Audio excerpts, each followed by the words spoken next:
Welcome to the Secrets of College Planning. I'm your host, Anthony Uva, and today we're going to get some insight into athletics at the college level. My guest today is Matt Kilcullen.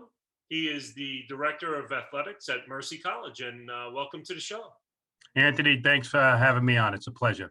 Yeah, so Matt, usually I start my guests where they went to college. So where'd you go to school? Well, I grew up in the Bronx, large Irish family, one of eight, six sisters and a brother. And the first four or five of us went to the local public college, CUNY school, Herbert H. Lehman College at the time. And I was fortunate enough to play college basketball on the Division III level. We won two CUNY championships, sophomore and junior year, and then lost in the semifinals senior year. So I had a very nice intercollegiate basketball career, and that got me hooked into a career in sports. Fantastic. So let's just go back a little bit more in time before we get to today. When did it all begin for you thinking about going to college? Was it freshman year of high school, senior year of high school? When did it all start for you? I'm going to tell you what, when we were growing up in the Bronx in the mid 70s, it was a matter of survival. You know, we didn't think too much ahead. We didn't have a lot of planning. You know, both my parents worked. I worked during high school. So I really didn't give a think, even anything about it. I couldn't jump over a credit card. So I know my athletic career wasn't really going to go anywhere somewhere down the line. So I wasn't recruited, but I grew up in college. But going back to high school, I was just, an average student, average athlete. And I'm one of those persons that blossomed a little bit later.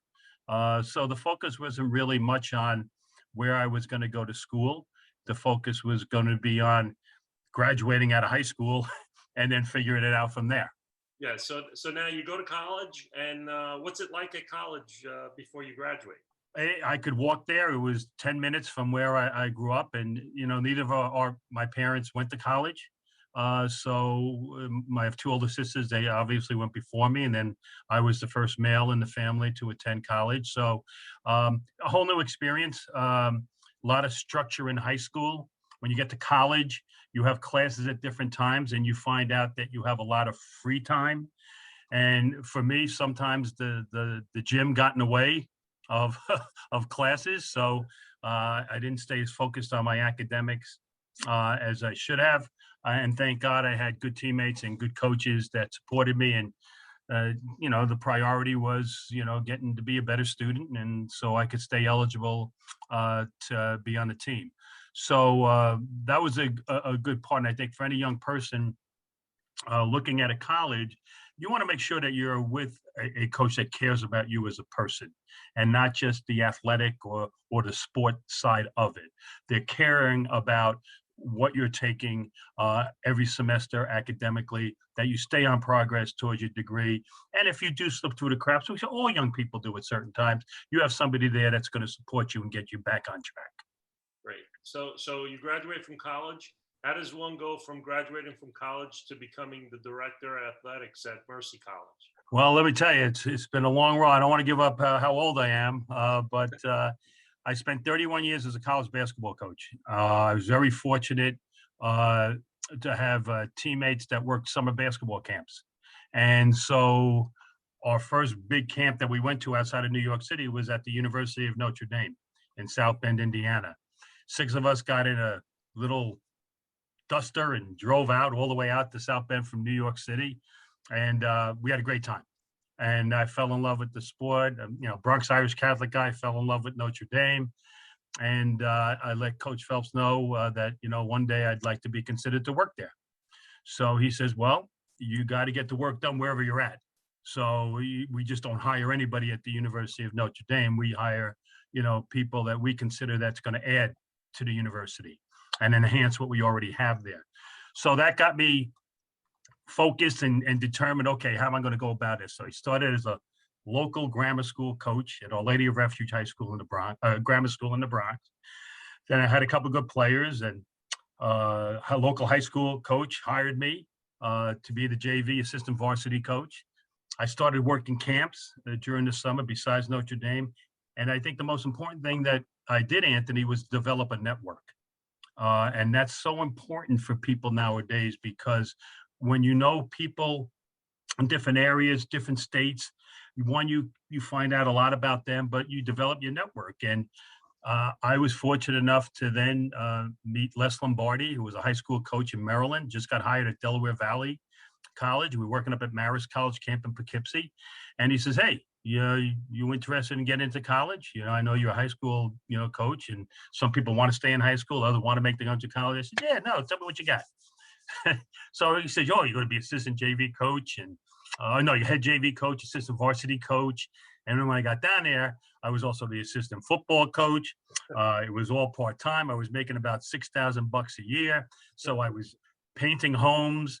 I was washing cars. I was mowing lawns, anything to do just to, keep myself in the game there. And we had a good year. And then the athletic director down there saw a job open in Vermont, head coaching job, Castleton, Vermont. So ironically, I'm painting his house, and he comes home, and I said, what was it? Is anything the matter? Am I doing something wrong? He says, no, you need to be in Vermont by 3:00 tomorrow afternoon. You got an interview for the head coaching job there. Wow. So all that stuff that I did, unbeknownst, people recognize, and so the lesson I learned right there is do the job where you're at, and people notice. And sometimes everybody's, you're getting, well, I got to do this, I got to do this. No, do the job where you're at. And if you're around good people and you network, good things will happen to you. And I was lucky in that respect. So I get up to Vermont, I interview, I get the job. I'm up there 3 years, do a pretty darn good job. And next thing you know, my name, through the network, a young coach. I went to 5-star camp in Honesdale, and, you get recognized there. And then now your network develops. And I get a call from new head coach at Siena College, John Griffin, who I met at one of the camps. And he says, hey, you interested in going to the Division I? I know you're a head coach now, but it's a little bit different now coming to be an assistant. He says, yeah, but it's D1. And in the back of my mind, I'm thinking still Notre Dame. So now I've developed in my credentials year by year. And I'm saying, oh, this is great. I'm at, Catholic school. If we do well here, if something happens up at Notre Dame, blah, blah, blah, blah, blah, I got a chance. So we have 3 great years at Siena. We recruited our butts off. And in the third year, we went 22-7. It was the best record in 33 years. And of course, then when you do that on Division I, people say, well, man, how did they get those players? Who was responsible for recruiting them? And next thing you know, I get a call from Tom Young, who was the head coach at Rutgers at the time. Sure. And he said, Matt, we have a spot open, blah, blah, blah. You come down, work camp. So I come down, work camp. First day of camp. Matt Kilcullen, please come up to Coach Young's office. I go, oh, whoa, what happened now? I mean, is something the matter? And he goes, Coach Phelps is on the line. And I said, what? He said, yeah, Digger's on the line. So Digger goes, Matt, Pete Gillen just took the job at Xavier University. I want you out here. I went, okay. Problem is, I just accepted a position at Rutgers here to work as like a graduate assistant. I'm working at camp. He goes, Matty, it's Notre Dame. Right? And he goes, you told me once that you wanted to work. He goes, so I went back to Coach Young and I said, hey, listen, this opportunity. He goes, Matt, I understand thoroughly. And then 5 days later, Tom Young became the head coach at Old Dominion. So who knows what would have happened. So anyway, I worked at Notre Dame, had great 6 years there. And then I became a head basketball coach at Jacksonville University, turned it around there. Then we went to Western Kentucky, had a great first year. And then not as I didn't do as well my third or fourth years, and I have nobody to blame but myself, because I got to the point where we were successful, and then I forgot to keep doing the things that got me to that point. So now here's the next lesson: is that you got to keep working. No matter how much success you gain, there's always somebody trying to be better, and I blame myself for that. So I got let go there in '98.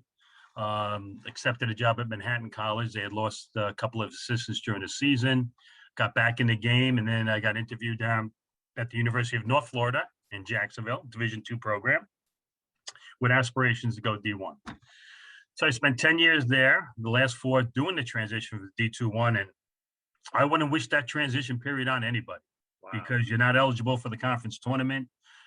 You don't have the resources, but you're still playing a Division I schedule. So we were fortunate my last year there. We won some Division I games. Matter of fact, we won the last three. They hired a new AD, and he wanted to go into a different direction. So after 31 years, I said, listen, do I want to still do this journeyman? I want to become an assistant Division I. And, my daughter was in college, a senior. My son was a captain of his high school soccer team, senior. So I decided to go back, get my master's, became an assistant AD. And I liked the administrative aspect of it because then I could get involved with all the teams. So friends that I knew in the business said, Matt, if you really want to become an athletic director, you got to get fundraising on your resume. So there happened to be a job open at Florida Tech in Melbourne. Fundraise. They were starting a football program. They needed a fundraiser. So after the 2 years of doing that at North Florida, I got highly recommended, got hired down there. 3 years we did down there. We raised a lot of money to get the football program started. And then, as I said before about networking, I run into Bill Martinoff. And Bill was our strength and conditioning coach at Notre Dame when I was an assistant basketball coach back in 1987. And now this is 2014. Wow. All right, 27 years later. And Bill is the chief of student affairs at Mercy. He says, hey, I don't know if you want to come up from Florida or not, but I knew you grew up in the area. Would you be interested in becoming an AD? I said, absolutely. Wow. And that's it. And again, I go back to the networking part. Yeah. Like now, Bill and I didn't stay in contact throughout all the years, but anything at a reunion or whatever, we'd yell hey at each other and stuff like that. And so, but I think networking and doing a job where you're at helps you a long ways into getting where you want to go. You also moved quite a bit as well.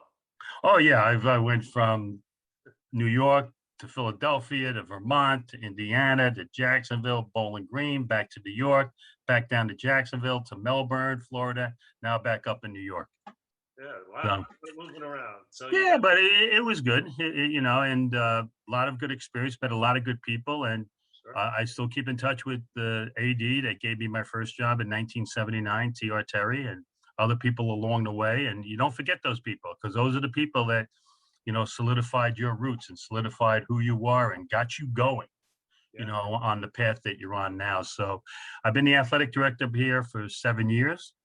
I love it. I'm close to Arthur Avenue, one of some of the best Italian restaurants in around. I know New Jersey, you got some good Italian food too, but Arthur Avenue in the Bronx is pretty darn good.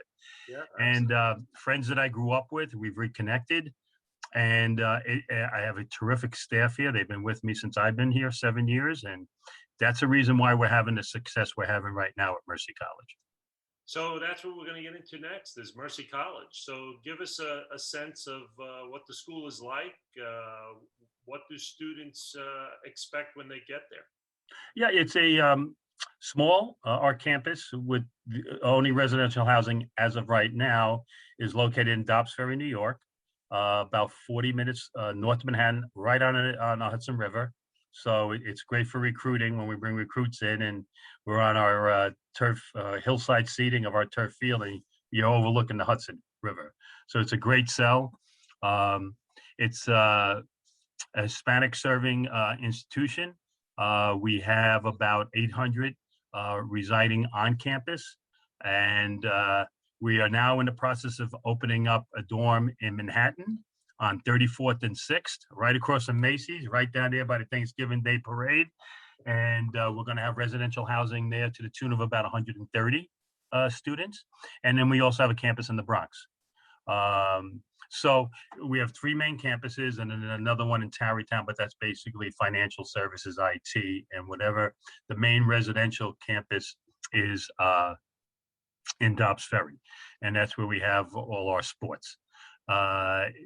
Small school, so you get that name recognition from a teacher. You're not just a number at some of these larger schools. You get to know your professors firsthand, even though in the last year and a half it's been kind of tough with Zoom and everything else. You don't have that personal experience. But in a campus climate survey that was just taken, everybody was talking about they wanted to get back on campus. They want that in-person experience of interacting with not only their professor, but then fellow students in the classroom as well.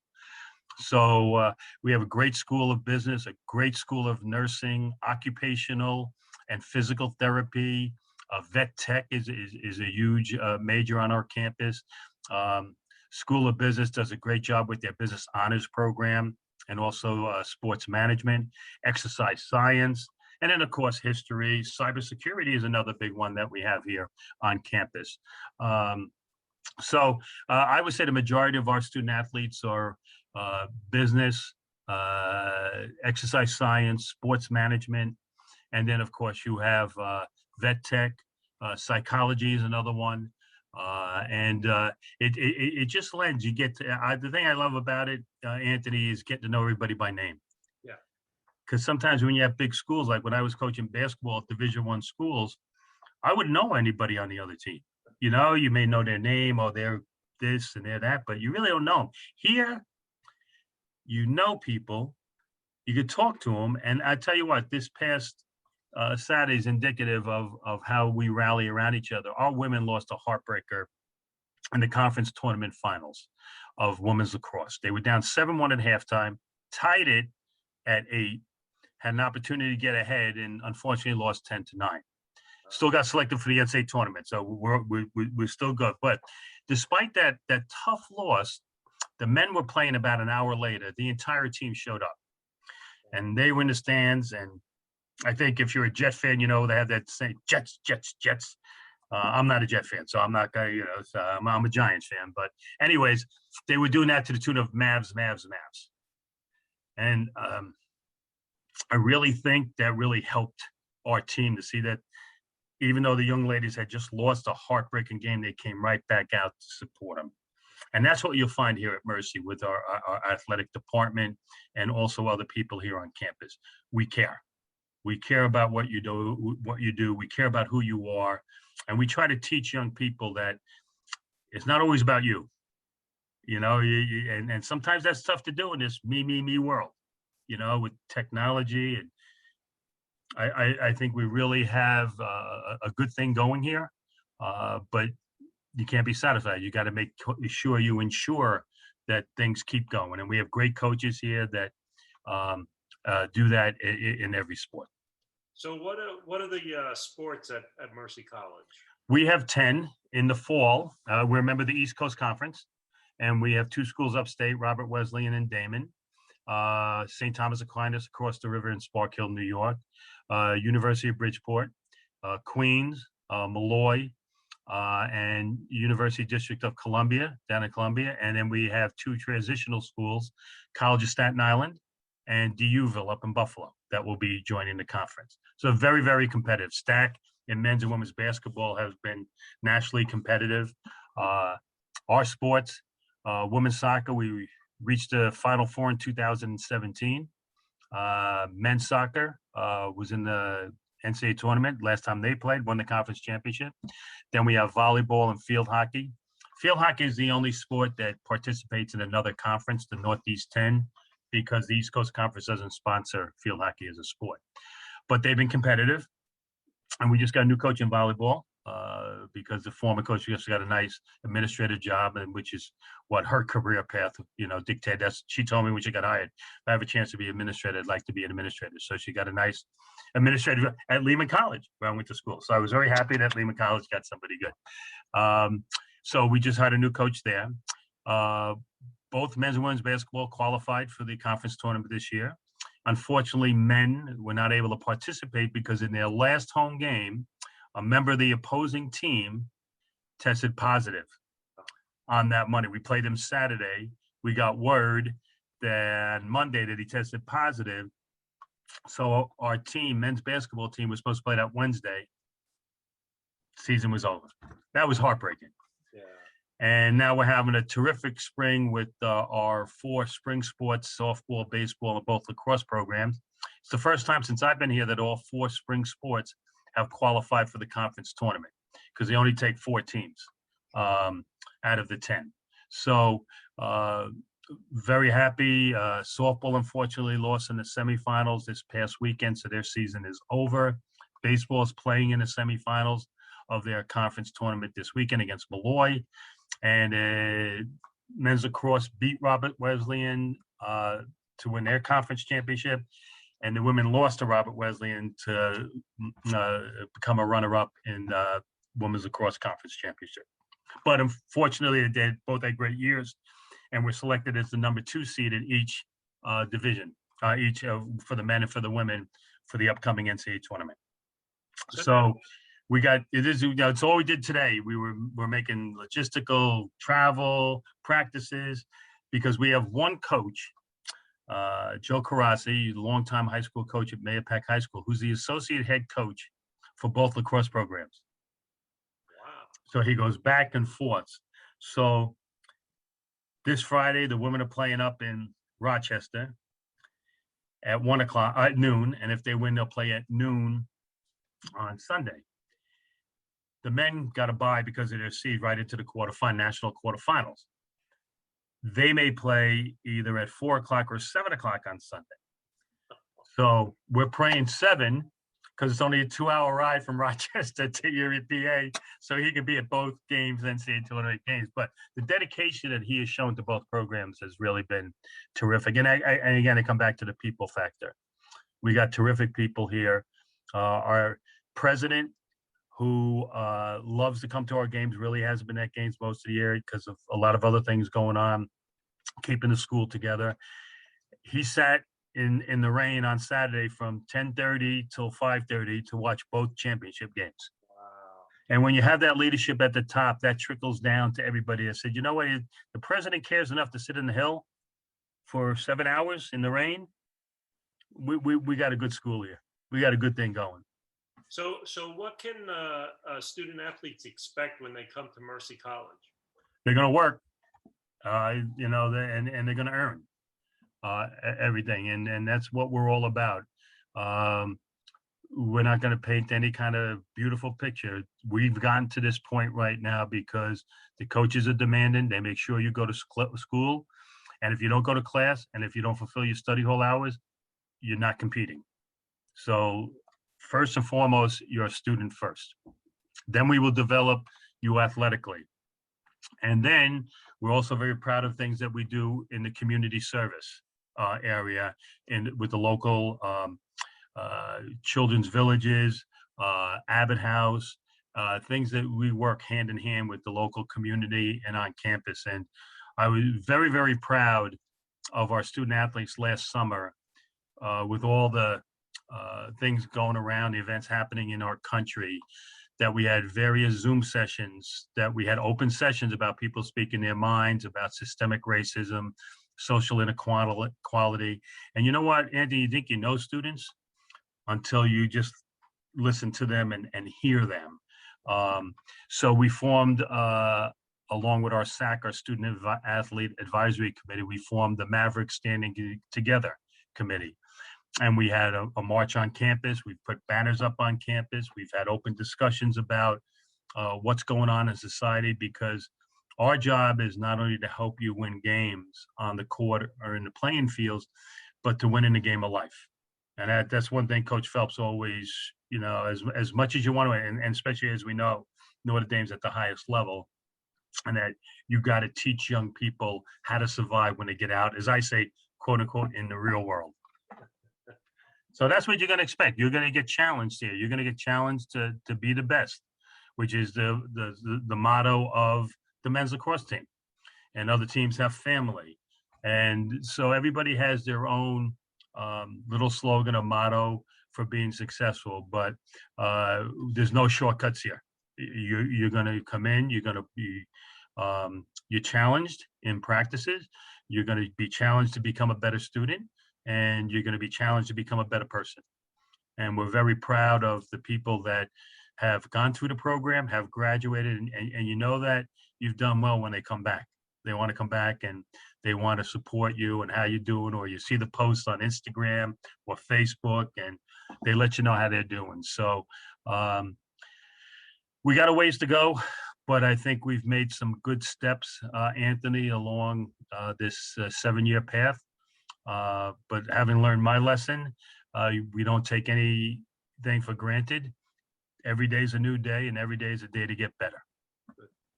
Well, we're coming to the end of our show, and usually I ask my guests, what advice do you want to give to the parents and the students that want to come to Mercy College? What advice do you want to give them? I would say listen to the coach and see what he or she talks about in regards to academics, in regards to their study hall hours, in regards to what happens if, my daughter or son's not going to class. Those are the telltale signs that you with a coach that cares about your son and daughter, because you don't want to be just part of the machine and we'll worry about academics later on. I think when you have a coach that cares about your son and daughter, then that's the right place. And don't get caught up in the name of the school. Get caught up in what is the best school for my son? What is the best school for my daughter? Because everybody's different. Even people in the same family are different. And what this school may be right for Jean, but this school for Barbara is better. So, and listen to your kids, because they're the ones that are going to have to be there and experience that school. And you don't want to ever in a situation where, well, mom and dad, that's where you wanted me to go, and they're unhappy. And we see it right now with the darn transfer portal. Everybody's like, it's like free agency in college sports. Everybody's picking a school. Hey, I don't have to lose a year. I'm going here. I'm going to put my name in a portal, see what it's like. Who wants me? I think it's very important. Listen to your kids. Let them ask a lot of questions. Let them spend time with the other student athletes on the team, not just the one that takes you around campus because they're playing. Everything's great for them. You want to be around the team and say, do I see myself as a person fitting in with this team? And let the young, because at the end of the day, they're the ones that are going to go live on that campus, live in those dorms, practice with those fellow student athletes, go to class with them and other students. And are they in an atmosphere where they're going to be happy? And I think, we do have a situation here where we let our program speak for ourselves. The coaches let me know when they have somebody on campus, I'll say hello to them. But at the end of the day, the young person themselves has to be the one that feels comfortable in where they're going to pick and choose a school. And use the parents and parents be a great sounding board, be a great, make sure you think of this, make sure you think of that. But at the end of the day, it's about your son or daughter being happy.